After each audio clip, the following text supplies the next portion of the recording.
able and capable body of permanent secretary, chairmen of our local government and LCDAs that are here present, heads of government agencies and parastatals that are here present, the Lagos State Legislators' Wife Association, LASLEWA, here ably represented and led by the wife of the Speaker, Mrs.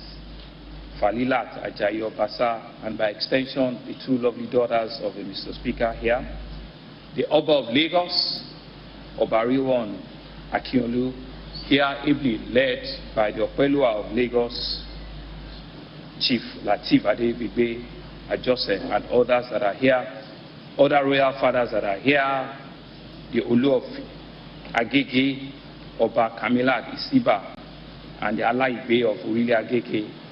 All of you acknowledge our political leaders, from the chairman of our party, Pastor Colenius of Jalabi, members of the Governor's Advisory Council, led by Prince Tajudeen Olusi, Senator Antonia Defuye, Senator Musi of Banikoro, Alhaji Mutiore, Omoba Murphy Adetoro, and others that are here, captains of industry, heads of agencies that are here, CDC, CDAs that are here, representatives of our various ethnic nationals that are here, religious leaders that are here. I want to also welcome the gentlemen of the press. I want to acknowledge each and every one of you that has been part of this great event this morning. Mr. Speaker, I'm here to deliver our 2023 proposal to this great House. The Right Honorable Speaker and distinguished members of the Lagos State House of Assembly, it is with a great sense of duty that I stand before you today to present the year 2023 appropriation bill, which will be the final budget for administration before the year 2023 general elections. As we work on consolidating our achievements in the last 3.5 years for our party's victory in the 2023 general election, the 2023 appropriation bill has been tagged Budget of Continuity. The 2023 appropriation bill expresses our unwavering determination to keep serving the good people of Lagos through our team's developmental agenda. We are indeed grateful for the trust reposed in us by the people, their faith in our government, and the operations since 2019. As we return to campaign trails to seek our people's mandate for yet another 4 years, we have resolved to continue our audacious intervention to every sector of our economy, and I'm confident that this budget of continuity will propel Lagos State to the next fiscal level. For these reasons, this is a very significant moment in the life of our administration, the culmination of a tenure dedicated to achieving a greater Lagos, and the start of a new one dedicated to unlocking a higher level of growth and prosperity for our people. Mr. Speaker, honorable members of this hallowed chamber, you will recall that the first budget proposal I presented to you was on November the 8th, 2019 for the year 2020 budget. That budget was tagged the budget of awakening for a greater Lagos. The first budget saw substantial increase in education and health spending over the previous years before we came in. This demonstrates our commitment to human capital development as a bedrock of any economic growth and development. This was followed in November 10, 2020 by the budget of Rekindled Hope, which came against the backdrop of the very turbulent worldwide COVID-19 pandemic and the lessons and the learning coming out for the NSAS protest. With a total budget size of 1.1 trillion, the budget of Rekindled Hope set the foundation for some of the incredible strides we have made in wealth creation, in youth engagement, in poverty eradication and in the creation of jobs and opportunity for the entire citizens in Lagos State. It is widely acknowledged that the processes to gain full employment opportunities is a major stimulant for wealth creation and economic growth. This explains why there was a cumulative provision for over 160 billion in that budget for human capital development in the year 2021. On our third visit budget proposal, we presented before this Honorable House on the 24th of November 2021 a budget we christened the budget of consolidation, reflecting its status as our final full-year budget before the year 2023 election, as well as our obsessive focus on sustaining the gains made in mitigating the disruptions of the previous 2 years, especially through aggressive social intervention, support for businesses, and investment in critical infrastructure across the entire 377 wards in the state. Mr. Speaker, this 2023 budget proposal, which I have the honor of presenting to you today, October 27th, 2022, has been appropriately christened the budget of continuity. It meant to reflect the link with previous budgets, as well as our continued focus on building on the strong foundation laid in the past 3.5 years, that is, from May 2019 till date. Despite the many challenges we have faced, and we have been able to remain focused and resolute as a government. I really want to appreciate Mr. Speaker and the honorable members of this House for your support from the beginning of our administration. I am particularly impressed with the single-minded determination of your good selves and all the honorable members towards ensuring that good governance touches every nook and cranny of our dear state. Within the last 3 years, with our heads up, we can say that we have significantly delivered on all of our promises to Lagosians.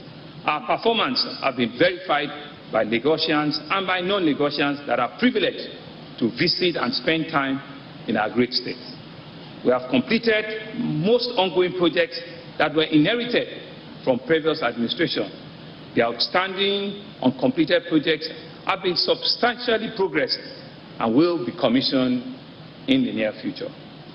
Our various policies, programs, and interventions have concentrated around creating opportunity for our teeming population by focusing on job creation, human capital development. The people of Lagos are the greatest assets to the state, and it is from this that we learn that the credit must go for the economic growth and development of our state and the ones that we have enjoyed over several decades. Mr. Speaker, statistics have shown that there is a direct correlation between investment in human capital development and economic growth as measured under the gross domestic product, GDP. Increased investment in health and education respectively produce correlated outcomes of productivity and good governance. This is why we are determined to continue to align the path of people-centered policy making and targeted investment to create the right enabling environment for Lagosians to thrive and to do well. When our people have the right environment and access to high-quality health care, education, skilled opportunity, there's no limit to what they can achieve, no limit to the level of growth and development that Lagos, and by extension our country, can unlock. It is with now a start of highlighting. I will now start highlighting the major achievements and accomplishments that we have seen since we came into power in 2019 through a disciplined implementation of the 3 budgets that this Honorable House have graciously passed over this period. And so the highlights of some of the things we've done since 2019. In education, towards improving the learning and infrastructure deficits, in our government, this administration has upgraded existing infrastructure and providing new ones. We will continue to do this in every possible way that will ensure that we have an improved learning and teaching environment in all of our public schools. Since 2019, we have successfully executed 1,149 unique projects in our schools. This includes the construction and handing over of 1,047 new classrooms. We've rehabilitated extensively 197 schools. We've constructed 8 brand new hostel accommodation in some of our model schools. We've handed close to 2,000 bed spaces in these schools. We've constructed and handed over 8 tower security buildings. We've rehabilitated about 298 public secondary schools. We've added 5 new public libraries in Ekpe, Badagry, Etiosa, Amuwo, and Ikorodu. We have equally provided dual pieces of furniture, about 180,000, which by extension gives seats for almost 400,000 students. In terms of capacity building and strengthening of our public education sector, in the last 3 years, we have successfully recruited almost 10,000 teachers across primary and secondary schools. In the area of educational technology, we have been living up to our name as Nigeria's pace-setter state. We held the first pre-tertiary computer-based test in the country for our Lagos model colleges in 2021. Our deployment of technology solutions has helped us improve our learning outcomes. For example, the WAEC pass rate in our public schools rose between 1999-2000 from 39% to 80% in 2021, and in 2022 it has risen to 82%, even against the backdrop of a global pandemic called COVID-19. Our Eco-Excel initiative, which is Leave No Child Behind, has trained over 18,000 teachers and equipped them with teaching tablets. And we have also equipped about 450,000 students with personal e-learning technologically driven devices and textbooks. We have successfully introduced a comprehensive school program. We have rolled this out in 12 schools at the first phase, and we are targeting 50 before the middle of next year. We want to use this to stem the rate of attrition out of our public schools. We see this as a challenge, and we have introduced comprehensive schools. We're also equally emphasizing vocational education as a means of also stemming attrition. And new subjects that are being taught in these schools, including technology, beauty and fashion, building and material testing, media, and agriculture. Mr. Speaker, honorable members of this House, I am excited to announce the commencement of academic session in our 2 newly established tertiary institutions, which is the University of Education and the University of Science and Tech, which this noble House granted us a bill to set these 2 universities up. Equally, on tertiary education, apart from the creation of these 2 universities in the state, we have also institutionalized training and upscaling of our students in preparedness for the war of the future.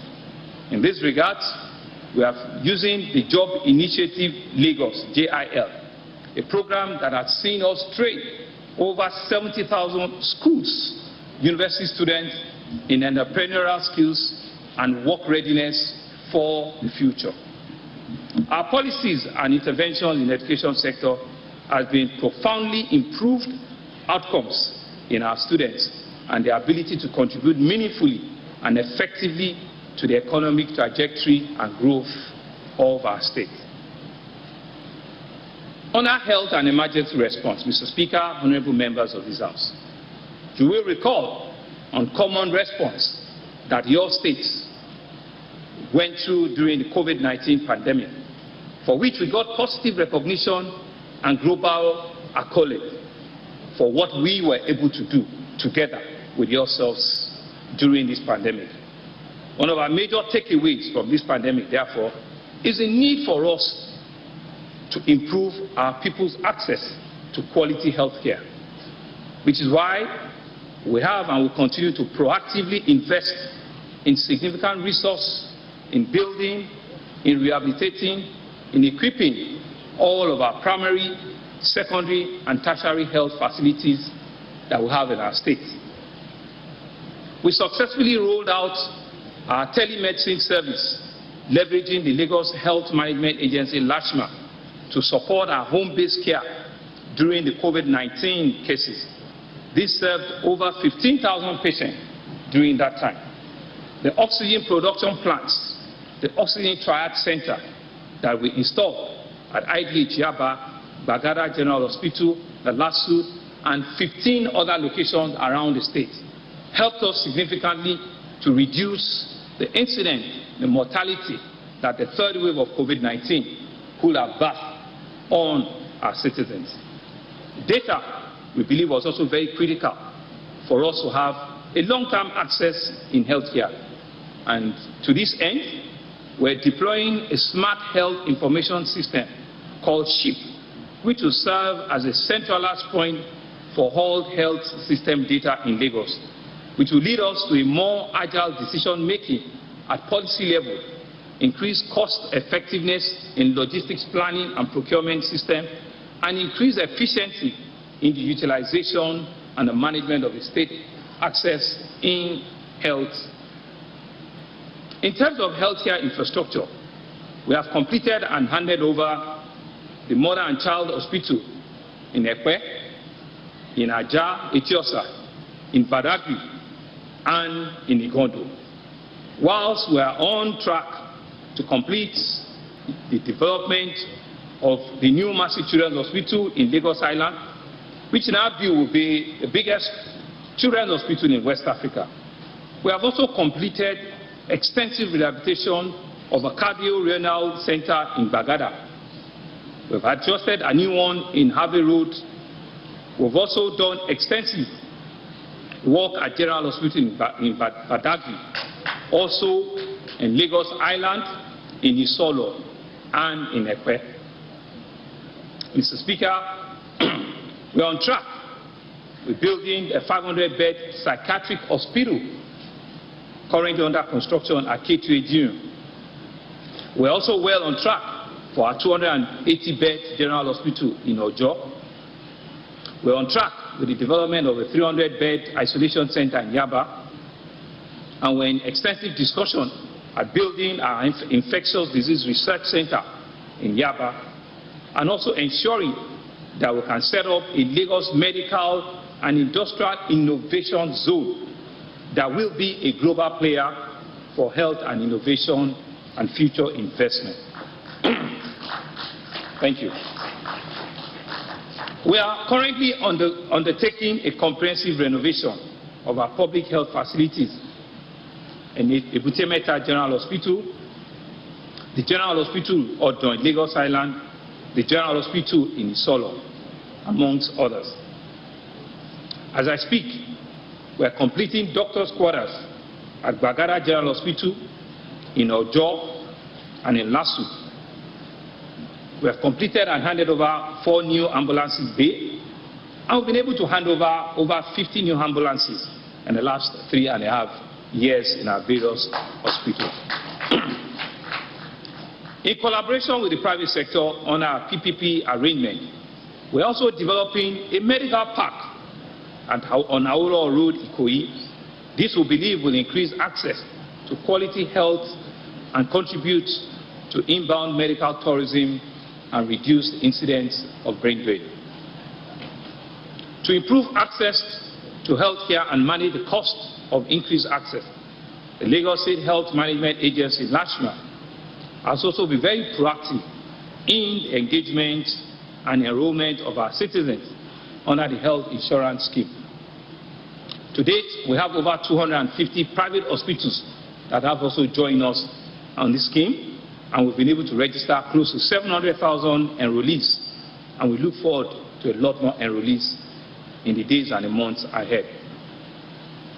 Of course, one of the challenges Nigeria is currently facing is the unfortunate emigration of doctors and other health personnel, especially to other parts of the world.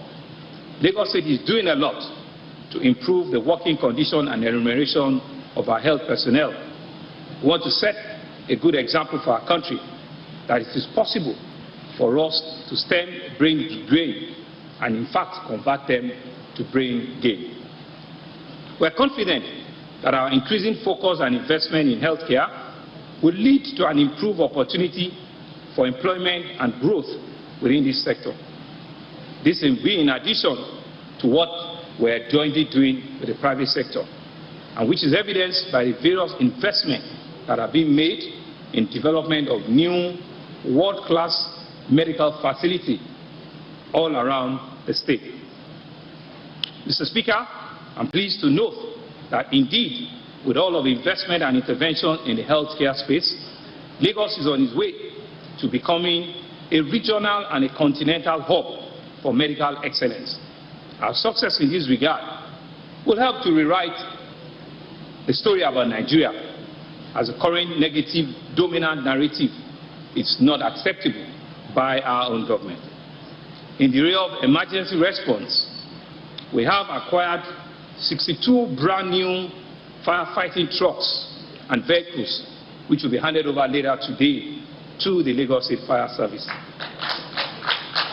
We have also yesterday, Mr. Speaker, handed over 3 brand new fire stations at Ajiromi, Ibuti-Elefun, and Oniru, with construction coming up to complete the additional 3 that we have.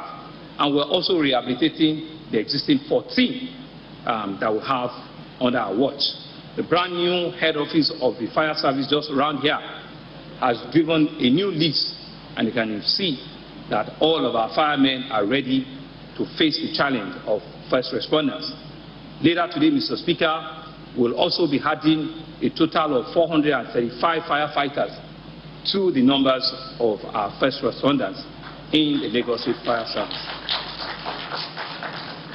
In transportation and infrastructure, Mr. Speaker, honorable members of this House, we are seeing transportation and infrastructure as a critical segment of our development agenda, and rightly so, because it forms the first pillar on our team's agenda.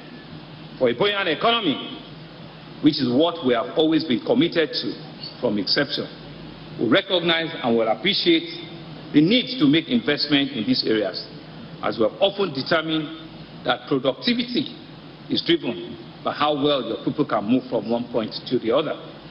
And so since 2019, when we identified 60 traffic gridlocks across the metropolis, our traffic management interventions have indeed been able to support and resolve 41 of these traffic points. And we believe that significant impact of flow have seen about 86% of traffic gridlock at this point being resolved extensively. Some of these major access include the Access Bank Road in Niniru, Allen Avenue, Lekki Epe Expressway, Ikeja, Maryland Junction, and all of them all around the state. In Apapa, for example, we have seen appreciable resolution of the Apapa gridlock, and we dare say that indeed we have significantly solved the problem there through the implementation of a call-up system and through the provisions of about 31 hectares of land for the development of a trailer park. Lagosians now enjoy enhanced productivity in that part of the city. Journeys that hitherto take hours are now being reduced to less than 20-25 minutes to do a turnaround in Apapa. We have equally recruited over 1,000 new LASMA personnel to improve traffic management and coordination all around the metropolis. We have also given the headquarters of LASMA and other of their zones a major facelift, which we believe has improved and will enhance their efficiency and their productivity.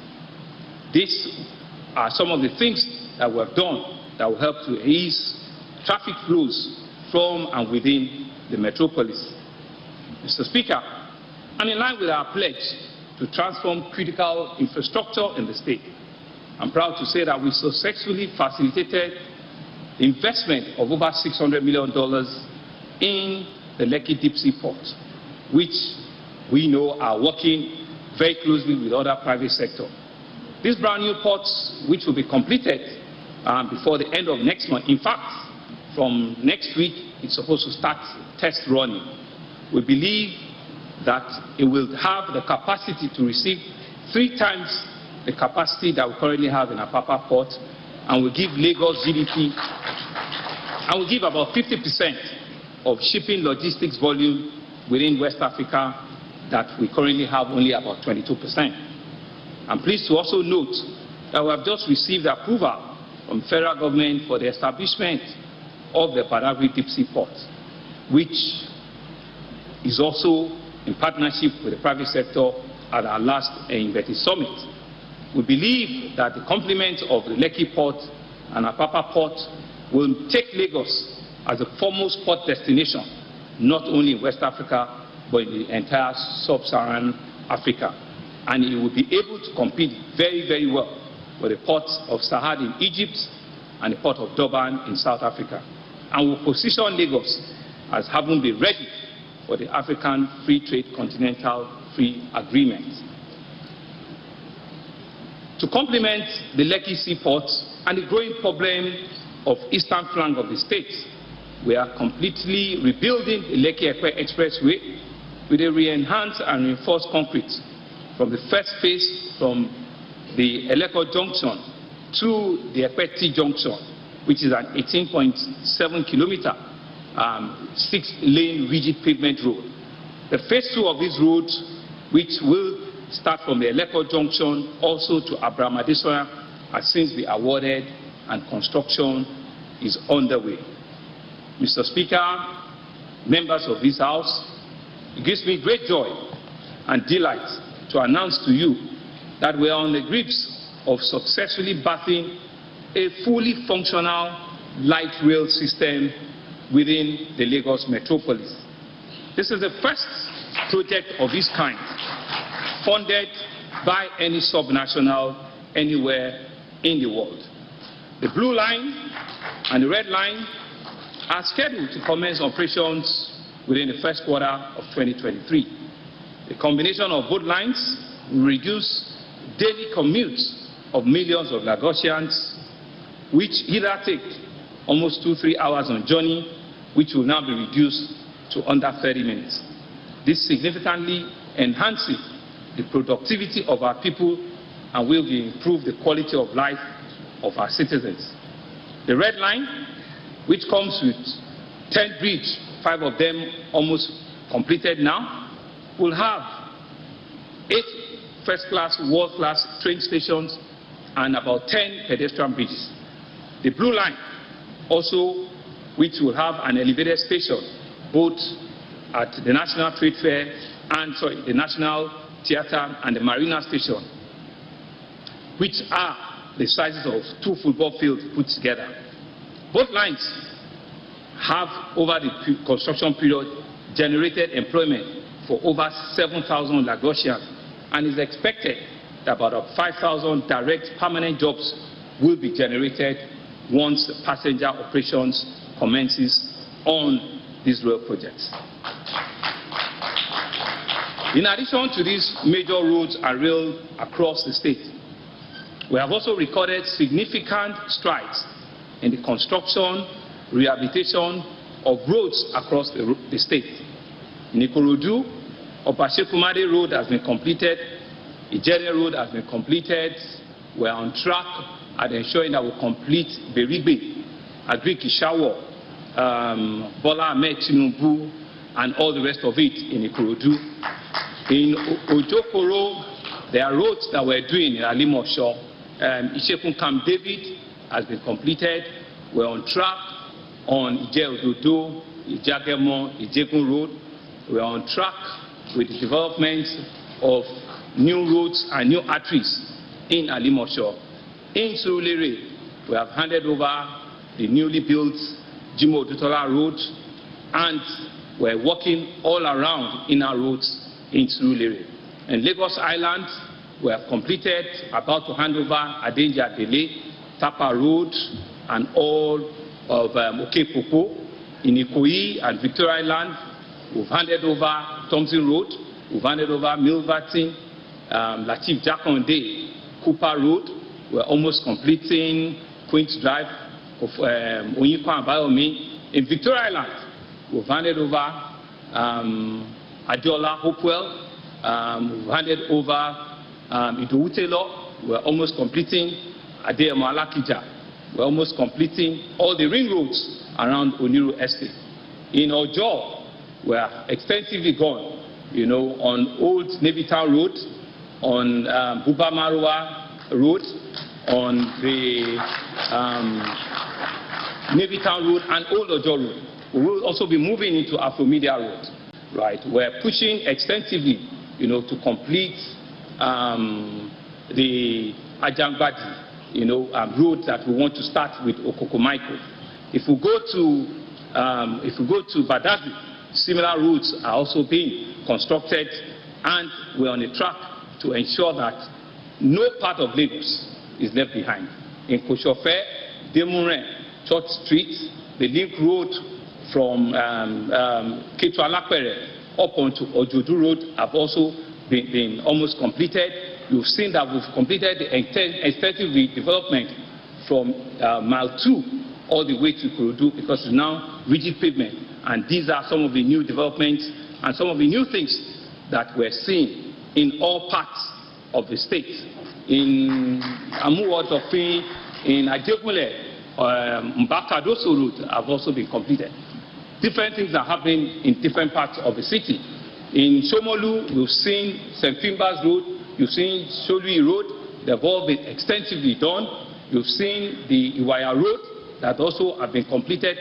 Every part of the city, every part of the metropolis is not left behind. In Epe, you've seen Sovio Yakubu Road, you've seen all the extensive, phase 2 road development that is happening, and we're completing and ensuring that we can hand over these roads to our citizens. We have also awarded, which is ongoing, the Lekki Regional Road, which is from Freedom Road to the outpost at VGC. We are also on track to ensure that the plan around the 4th mainland bridge, we sign the documents before the end of this year, once we have from our consultants and our investors the completion of the due diligence that we are doing currently. To optimize transport infrastructure, we have completed a total of 361 sectional road rehabilitation. We've handed over 240 new palliatives, and our Lagos State Public Works have done over 650 inner roads all around the city. We have also introduced what we call the first and the last mile transport system. We've added over 500 new last mile buses into the fleet. Within the last 3 years, we've added high capacity, about 1,200 high capacity buses into our fleet in Lagos State, and these fleets are moving over 4 million people on the ridership on a daily basis. These buses have been introduced in different parts to ease the ban on Okada that we have in other parts of the city. Mr. Speaker, in water transportation, we have increased access to ferry movements in different parts of the water bodies that we have. Today, we're building terminals in 16 locations. 7 of them are already completed and will be handed over, and the remaining 8 will be completed before the end of our administration. We've added 22 new ferry jetties in 60 passenger capacity, 50 passenger capacity that are moving people from one part to another. The new jetties that we're working on that are completed are in Bayeku, they're in Liverpool, Apapa, Ijegun-Egba, Ilashe in Amuwo-Odofin, Itomu in Epe, Isuala Jido in Badagry, Ofin in Ikorodu, and several other parts of the city. We are constantly making new investment in channelization and in development of navigational safety aids. These are evident in our major routes in Bayeku, Okela, Badore, Ilaje Bariga, in Victoria Island, in Falomo, and new routes around CMS, to Ikorodu, Ebutero. And on the back of all of our investment, we now have about 2.5 million on a monthly basis utilizing our waterways. We have successfully integrated the various transport systems, rail, road, and water, with our multimodal seamless payment system, which we call the Cowrie card.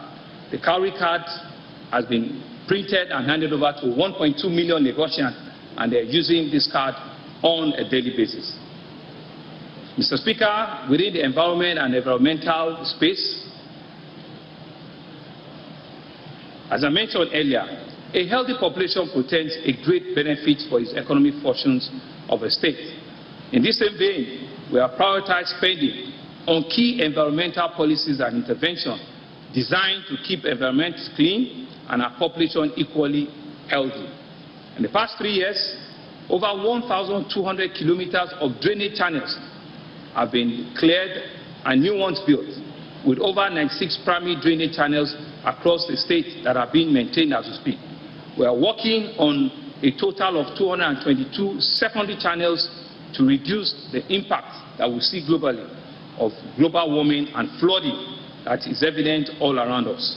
In addition, we have a total of 739 FANC gang that works on a daily basis all around our 57 local government and LCDs as first-line respondents to abate and to reduce flood disaster or flood incidents statewide.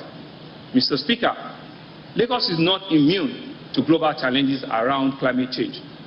Much of the world continues to face rising sea level, extreme heat, and excessive rainfall, with Nigeria also getting its fair share of this devastating disaster. These are indeed unprecedented and challenging times in the history of the world.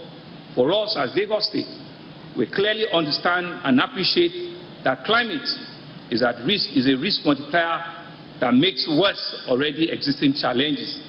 And to this end, while mindful of unique land size and our topography, I would like to reassure you that we're on course to deliver on our climate adaptation strategy.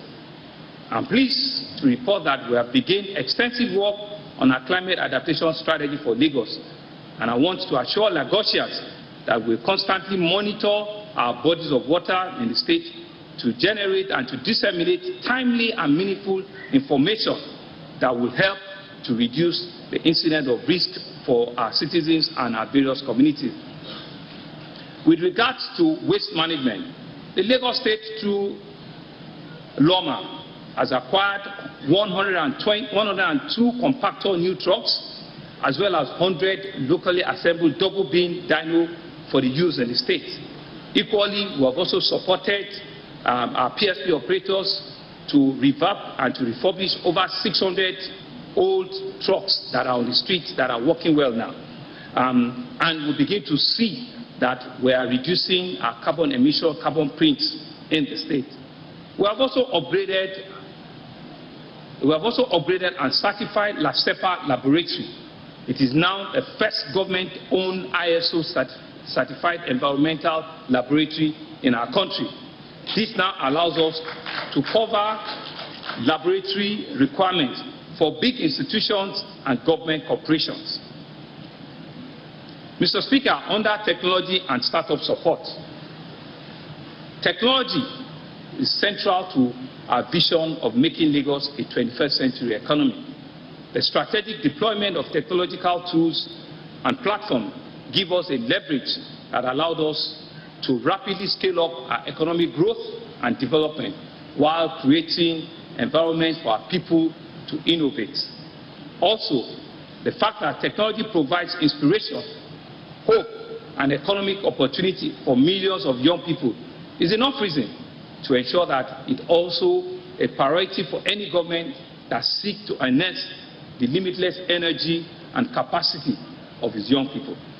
Today, Lagos is a startup capital for Africa in terms of both the number of startups, businesses that we have, and our ability to attract funding and also provide exit opportunity for international investors.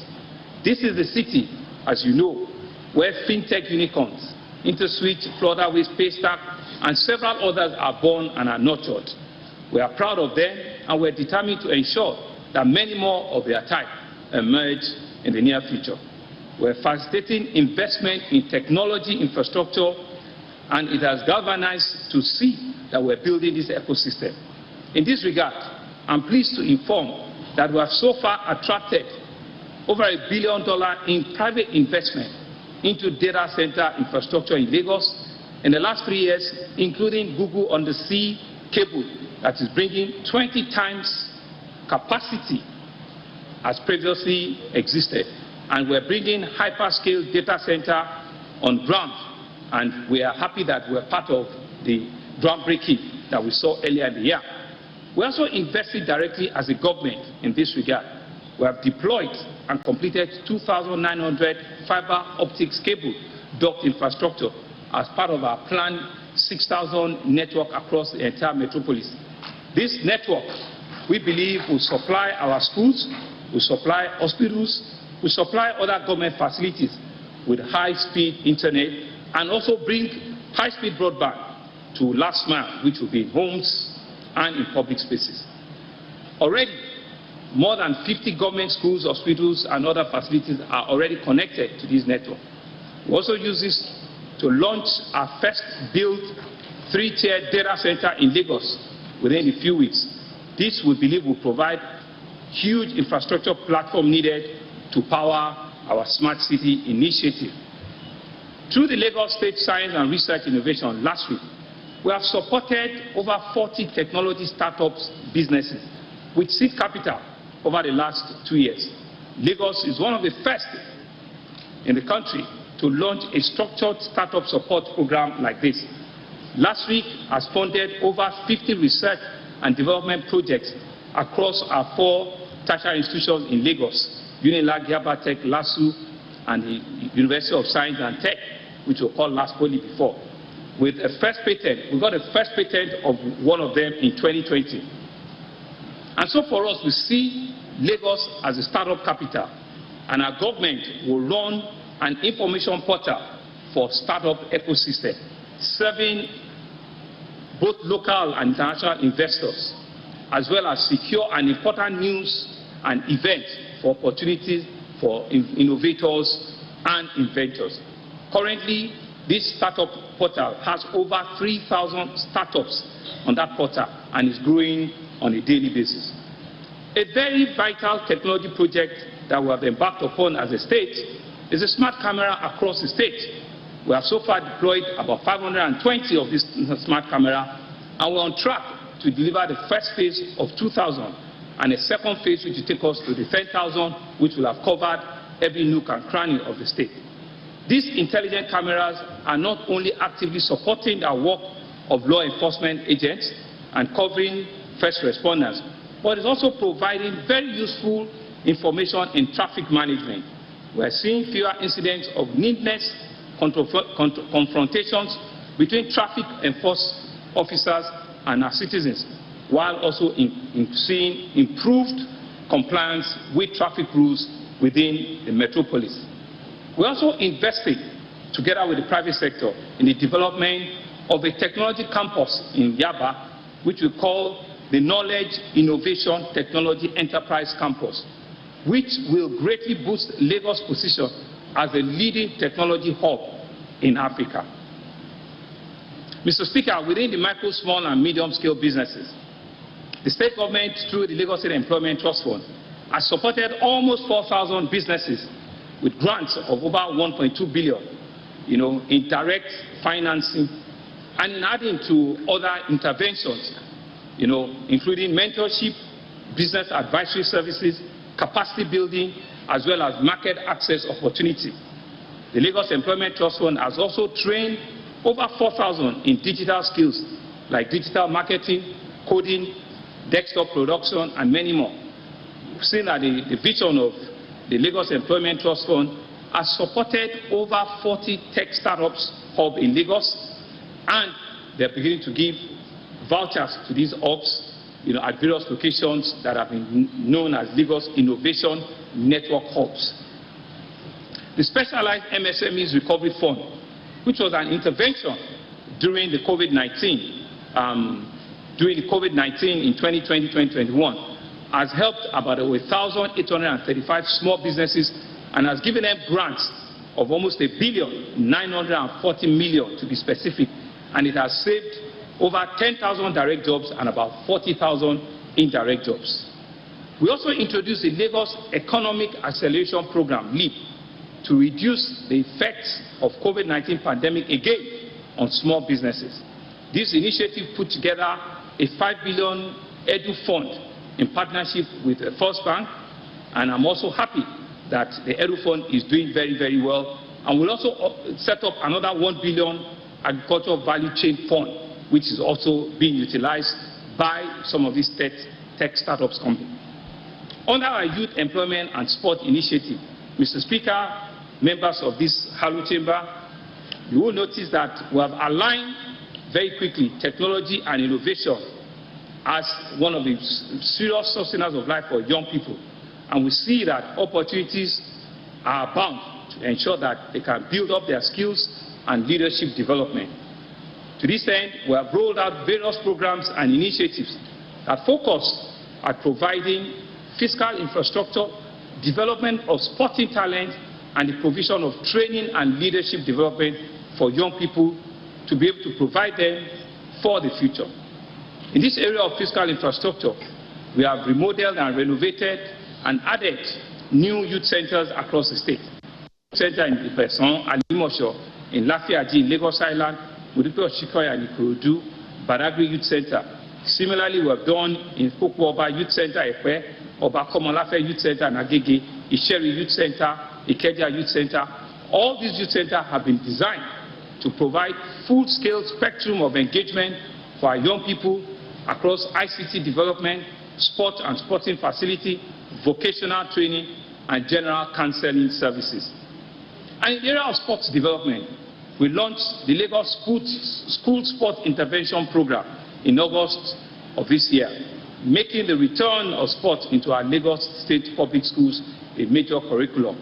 We are simultaneously investing in 8 mini-medias across the state to aid sports development and recreational facilities for our teeming youth. These are various levels of completion. Just last month, we signed an MOU on the development of e-sports, which is a new area of sports development with the French government, the first of its type in Nigeria, to enable our young people to take advantage of the multi-billion-dollar global business that is available in electronic sports. We are drawn to the opportunity to create world champions in this area, as well as the potential economic value that we can create. We're also taking advantage of the natural affinity of our young people for all forms of technologically based activity. And in the area of leadership training and development, the Lagos State Youth Leadership Initiative, which we call Ibile Youth Academy, has trained over 2,000 young people within our 5 divisions, including areas of virtues of citizenship, leadership, and volunteerism. Similarly, we have also launching and unveiling the pioneer sets of what we promised last year, the Latif Jakonde Leadership Academy, which will be an annual leadership fellowship program to develop next generation leaders across the state and our country.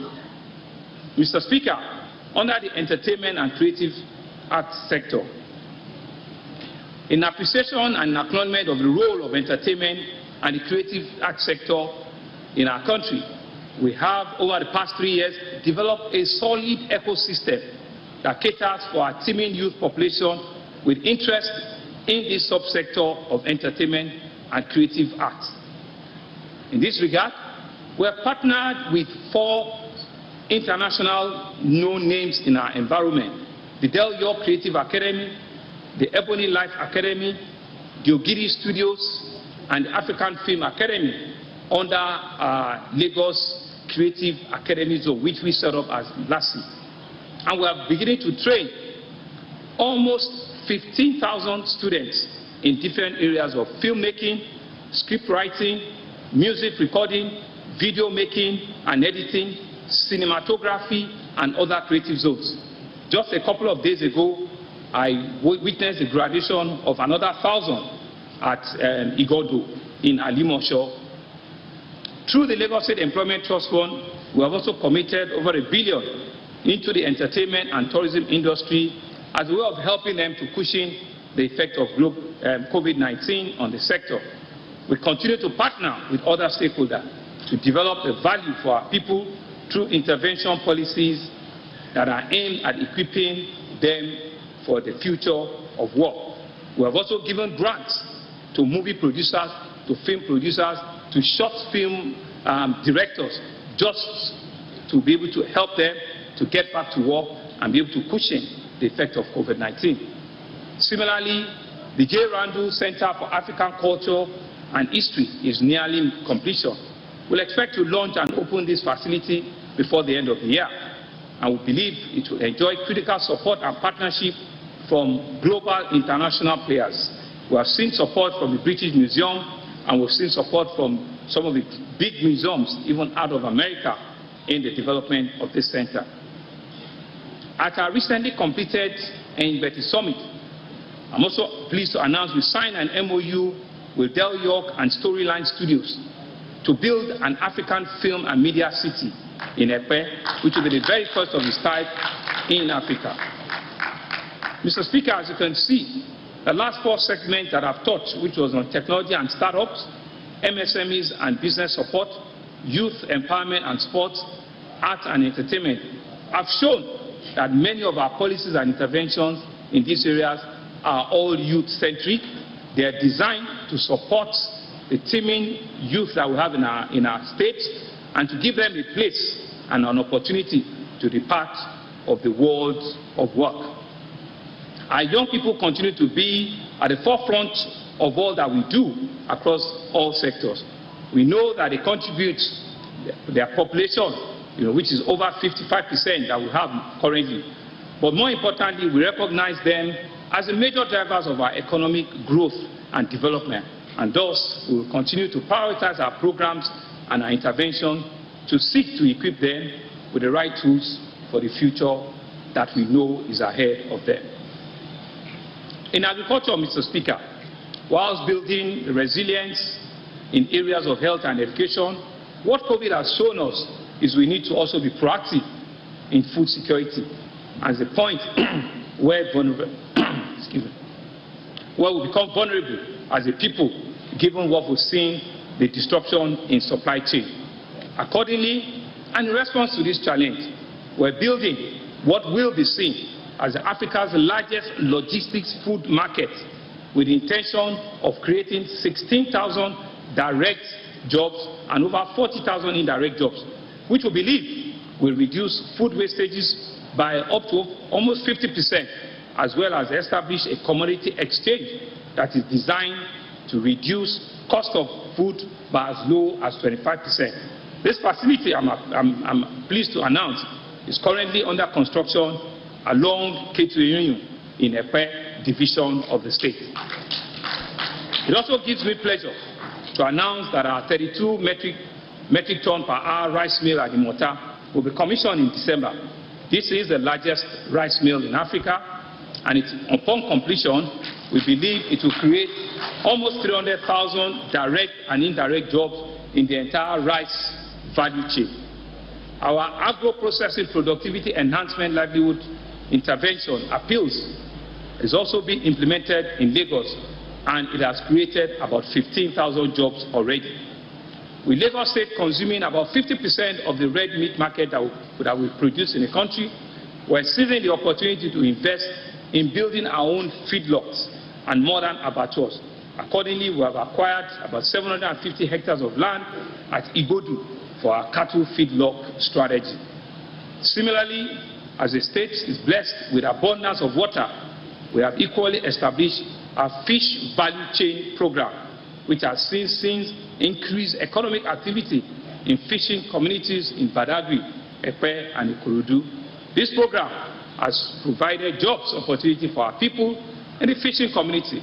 Many of whom have been empowered with the fiberglass boats, fishing nets, and all sorts of infrastructure that is required.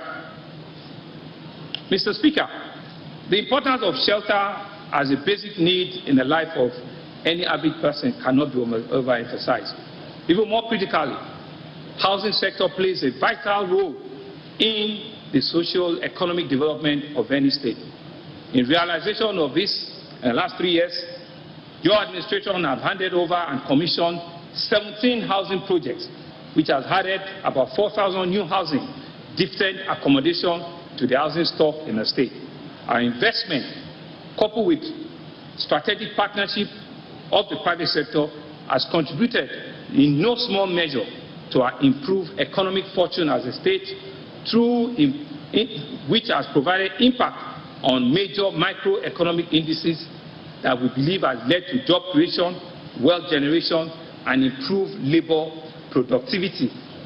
Similarly, guaranteeing power supply is a major aspect at making Lagos a truly 21st century economy. In this regard, we have taken stock of 20,000 first phase of phase 1 meters that we are currently distributing to vulnerable communities in our state. And we're also working to create a second electricity market through the Lagos State energy policy. We know that after the unbundling of that market, there's a need for us as a state to have, our own laws that will advise players in that sector. And I'm happy that the executive bill has been forwarded to this noble house. We look forward to your support as speedily passing this landmark bill so that investors and investment can get into the power space within our state. In security, justice, and governance.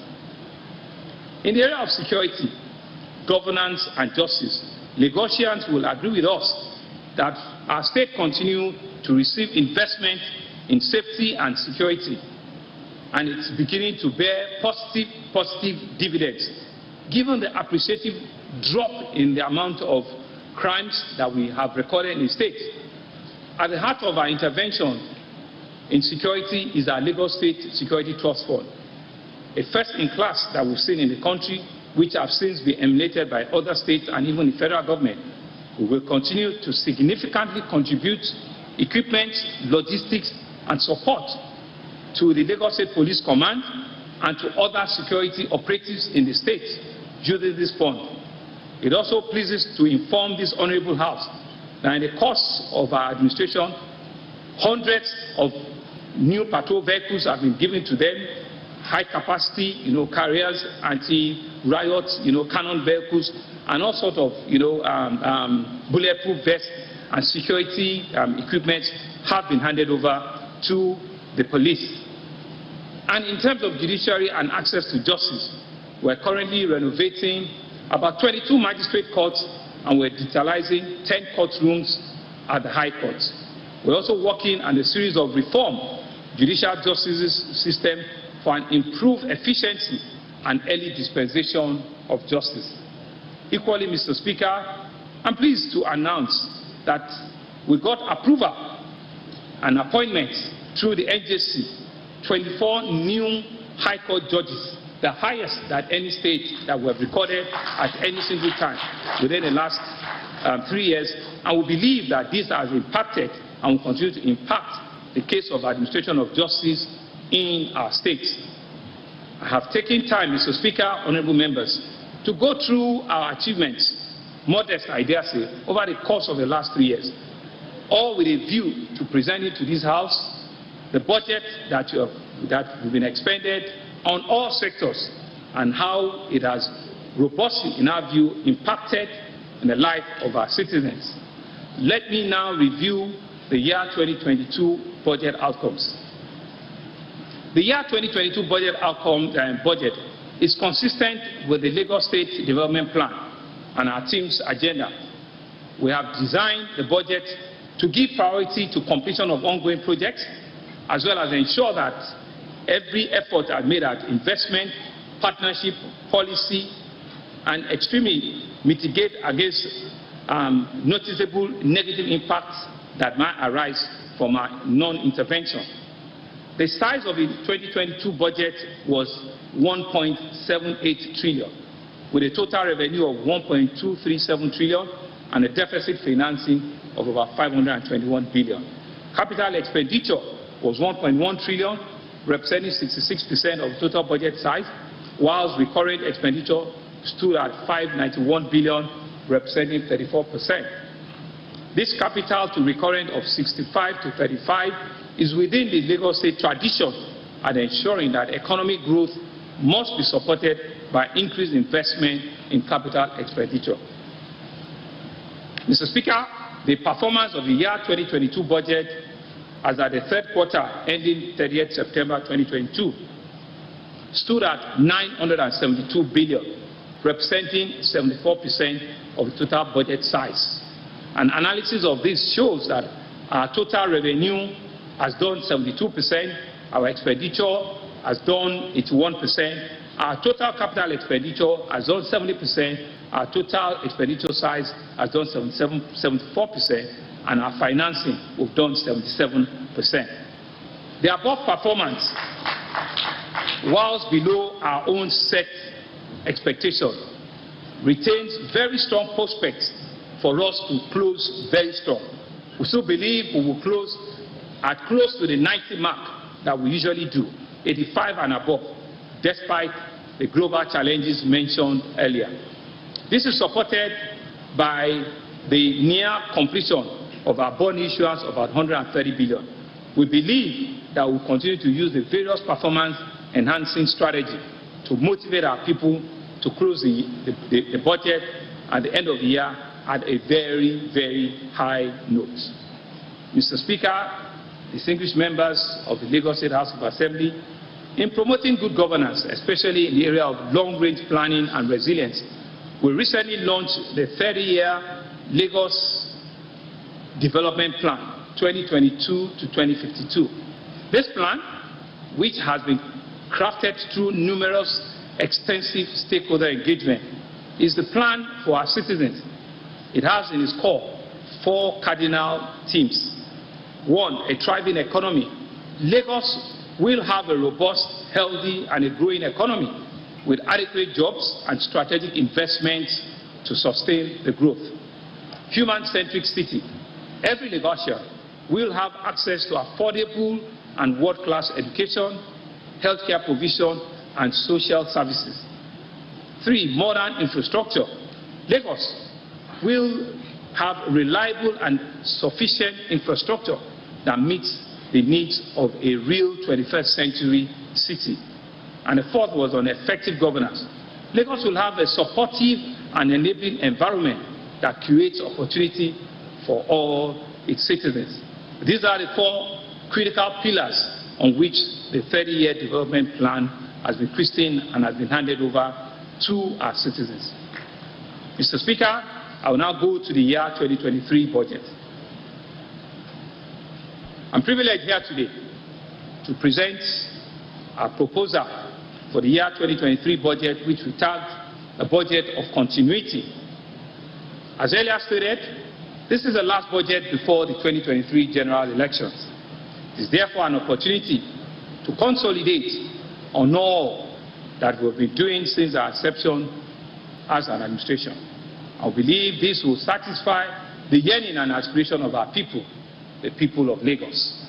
The year 2023 is a year in which we will aggressively focus at completing all our ongoing projects, whilst we're expanding our social intervention programs and support for our citizens, from micro to medium to small businesses. In view of this, Mr. Speaker, I'm pleased to present to you the year 2022-2023 budget of continuity as proposed, with a total budget size of 1,692,670,753,894. This comprises of a total revenue of 1,342,670,649,640 and a deficit financing of 350 billion. This comprises a total internally generated revenue IGR of about 1.1 trillion and total federal transfer of about 250 billion. We equally propose a recurrent expenditure of about 759 billion, comprising of total overhead, total personnel costs, and recurrent debt servicing split in the following manner. Our total overhead costs of 403 billion, comprising overhead of 221 billion, subvention about 93 billion, and dedicated about 88 billion. Total personnel costs about 247 billion, and recurrent debt service about 109 billion.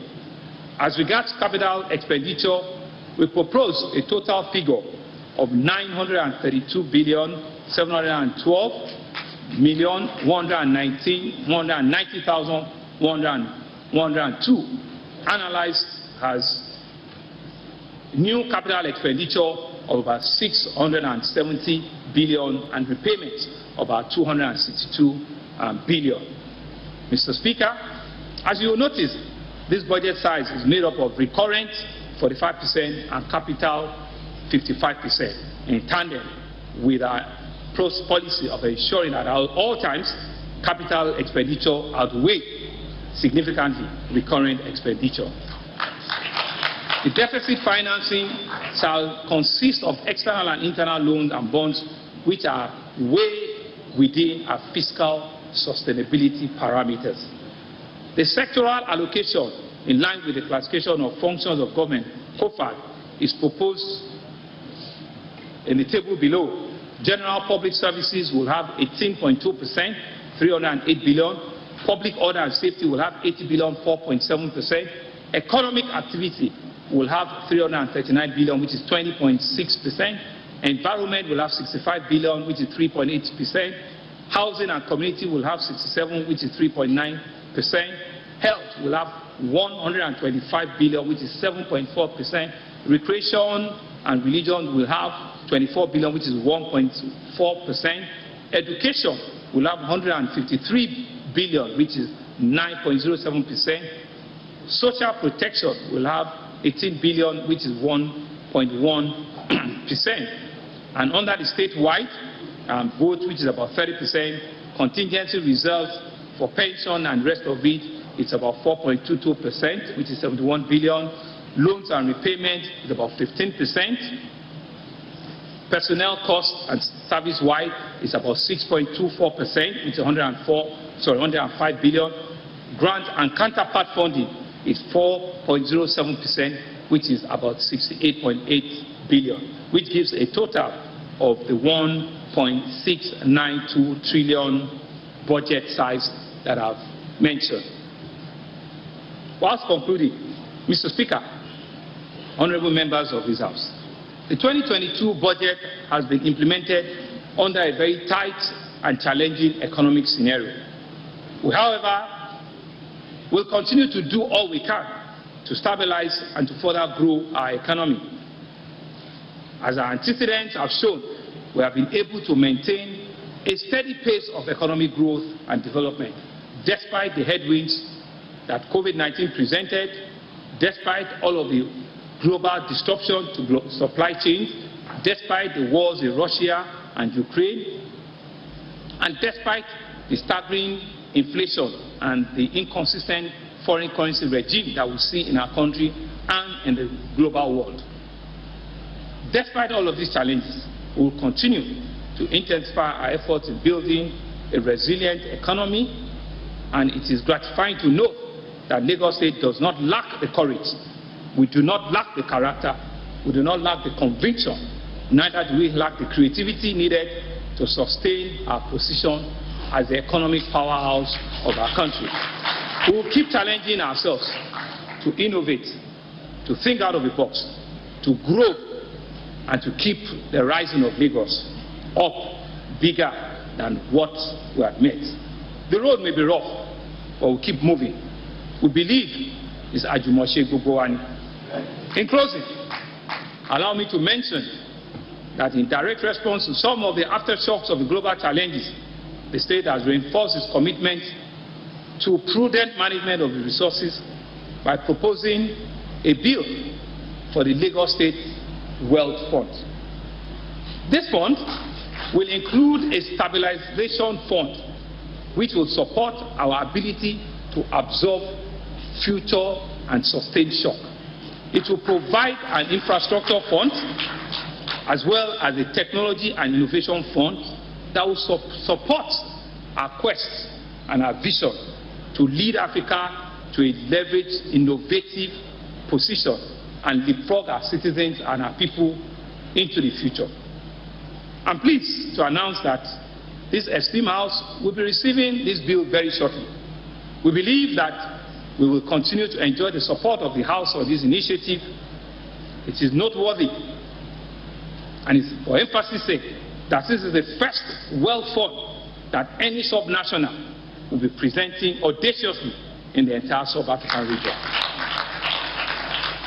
Mr. Speaker, honorable members of this Assembly, in keeping with our unique history, legacy, and demography, Lagos continues to experience increased pressure on social services due to unhindered migration from other parts of the country. It is for this reason that I have always sought and still continue to reiterate the need for Lagos to be accorded a special status as a national asset. Lagos is too big for this country to allow it to fail. Lagos is too strategic for us not to see it, that the wholesome of Lagos is the wholesome of this country, that the benefit of Lagos transcends one region, one part or one scope of this country. As a microsome of the entire country, Lagos State deserves all the support it can get at the national level. The development of any mega city like ours is the responsibility of both public and private sector. And to this end, we'll continue to explore public-private partnership strategies in the provision of infrastructure, social services, and conversion of challenges to opportunities within the context of scarce resources. I'm indeed very grateful for the members of the organized private sector who have always heeded our call for partnership and shown great and uncommon civic engagement with government at all times. I appreciate the efforts and the contribution of our public service, all our workers in our ministries, in our departments and agencies, for identifying with the projections of our vision and ensuring that they work hard at achieving our administration's set objectives. They have greatly contributed to the victories and to the successes that we have achieved in the last 3 years. I'm positive that you will all continue to give your best to Lagos. And that's why when we announce a salary increase, we are most deserving of it and will ensure that we give it to our public servants. I remain grateful to the Right Honorable Speaker, Mudashiru Obasa, and members of this House for your consistent support, assistance, patience, cooperation. We believe without you, there will be no budget. To the leadership and to the teaming members of our party, the All Progressive Congress in Lagos, I cannot thank you enough. To thank you from the depth of our mind for supporting our government, for believing in us, for laying a strong foundation, for ensuring that what we are seeing as a success story in Lagos will be replicated at the national level of our country. And I'm sure you know why it has to be that a Lagosian can indeed lead this country to a level that will be enviable for all to see.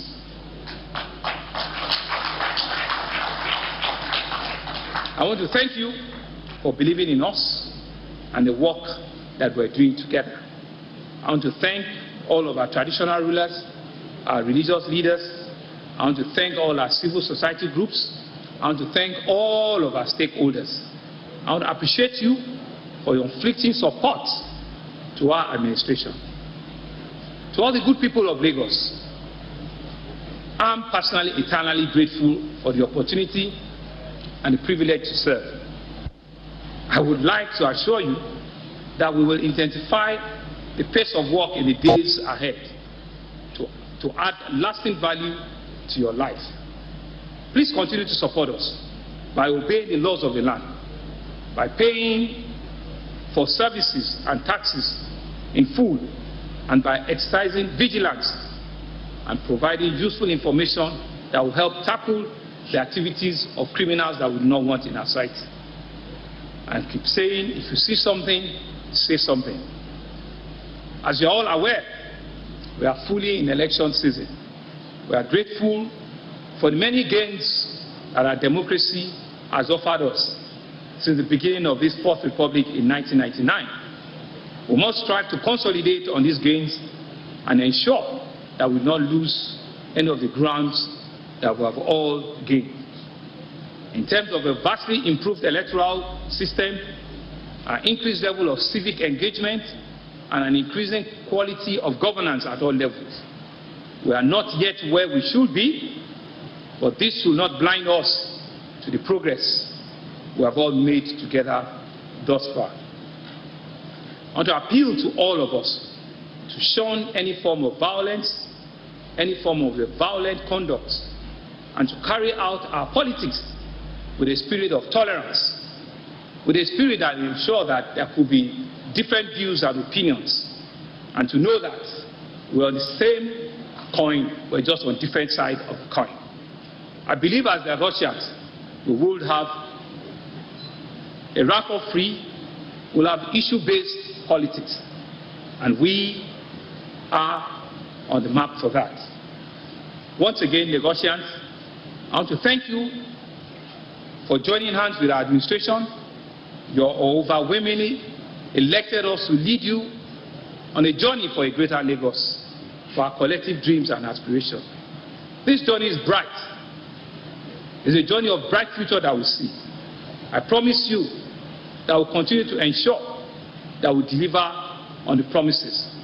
The Lagos of our dream, the greater Lagos of our aspiration, is realizable with you and us working together. Mr. Speaker, distinguished members of the Lagos State House of Assembly, I hereby warmly commend the 2023 budget of continuity to this great house. Thank you. God bless you. Long live Lagos State. Long live the Federal Republic of Nigeria. Thank you very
You've been watching a live Channels television event.